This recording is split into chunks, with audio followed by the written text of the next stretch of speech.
नमस्कार दोस्तों। एक अच्छे निवेशक को कुंभकर्ण नीति के बारे में जानना ज़रूरी है। तो क्या है कुंभकर्ण नीति, वो देखते हैं। आप सभी ने सुना होगा कि कुंभकर्ण 6 महीने तक सोते थे। 6 महीने के बाद उनकी आँख खुलती थी और वो फिर से सो जाते थे।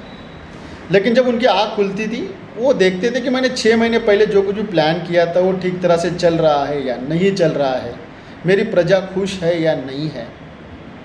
अगर उसमें कुछ भी बदलाव करने की ज़रूरत होती थी तो अपने मंत्रीगण को आज्ञा देते थे, उसमें बदलाव करते थे और अगले 6 महीने के लिए वो निश्चिंत होकर सो जाते थे। निवेशक को भी यही करना है। हमने जहाँ कहीं भी इन्वेस्टमेंट किया है, चाहे वो स्टॉक्स में हो, चाहे वो म्यूचुअल फंड में हो या और कहीं पे भी, हमें हर रोज़ ना देखते हुए 6 महीने में एक बार हमें हमारा इन्वेस्टमेंट देखना है।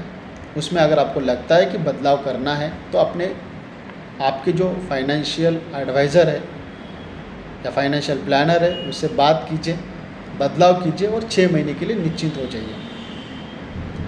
यही है कुंभकर्ण नीति।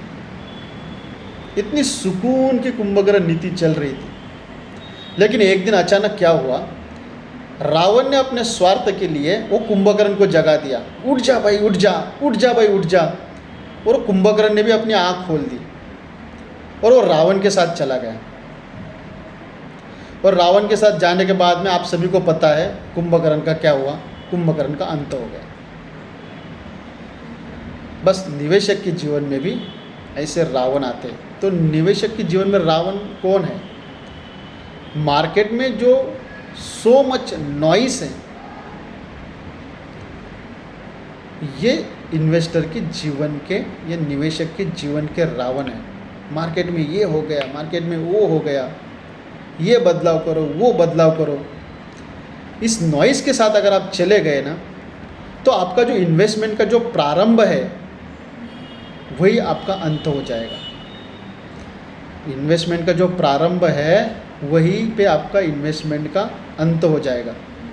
तो आपने जो कुछ भी प्लान करके, जो कुछ भी गोल रख के इन्वेस्टमेंट किया है उस पर बने रहिए, लॉन्ग टर्म के लिए इन्वेस्टेड रहिए और कुंभकर्ण नीति को अपनाइए।